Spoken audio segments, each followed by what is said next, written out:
Базарный день в самом разгаре в городе Сулеймания в иракском Курдистане. Однако продавцы жалуются, что после референдума о независимости Курдистана, который состоялся 6 месяцев назад, экономическое положение ухудшилось.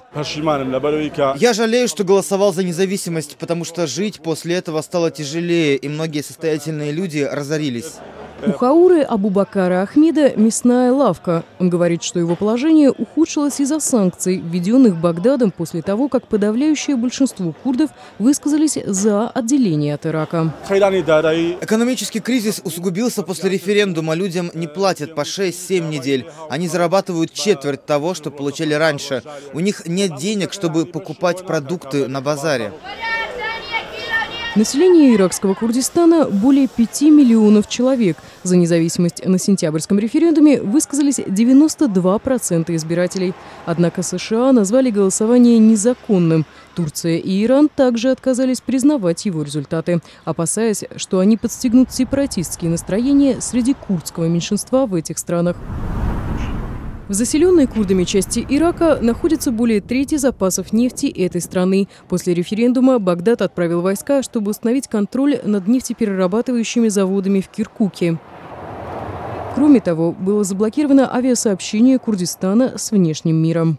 Однако сейчас правительство постепенно снимает санкции, восстанавливая федеративные отношения с курдами. В марте международные рейсы вернулись в курдские аэропорты.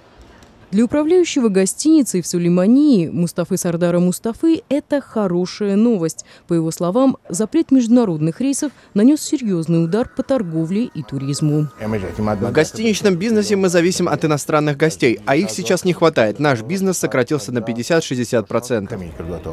Мустафа голосовал за независимость, однако он реалист. По его мнению, без международной поддержки курдского государства при его жизни не будет. Если не независимость, то что-нибудь более-менее похожее. Несмотря на трение, правительство Ирака заявило, что отношения с курдами вернулись в нормальное русло. И теперь Багдад пытается смягчить недовольство бюджетников, например, учителей, которым месяцами не платили зарплату. Правительство согласилось покрыть задолженность перед госслужащими в Курдистане впервые с 2014 года. Голоса курдов особенно важны накануне федеральных выборов в мае, и премьер-министр Ирака Хайдер Аль-Абади взял примирительный тон. Мы не хотим усложнять ситуацию, мы хотим, чтобы людям в этом регионе жилось проще.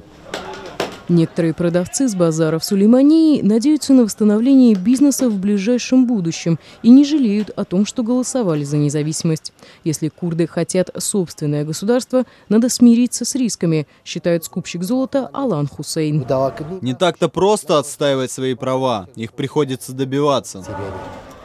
Однако спустя полгода после референдума независимость остается далекой мечтой, которая не находит поддержки у международного сообщества.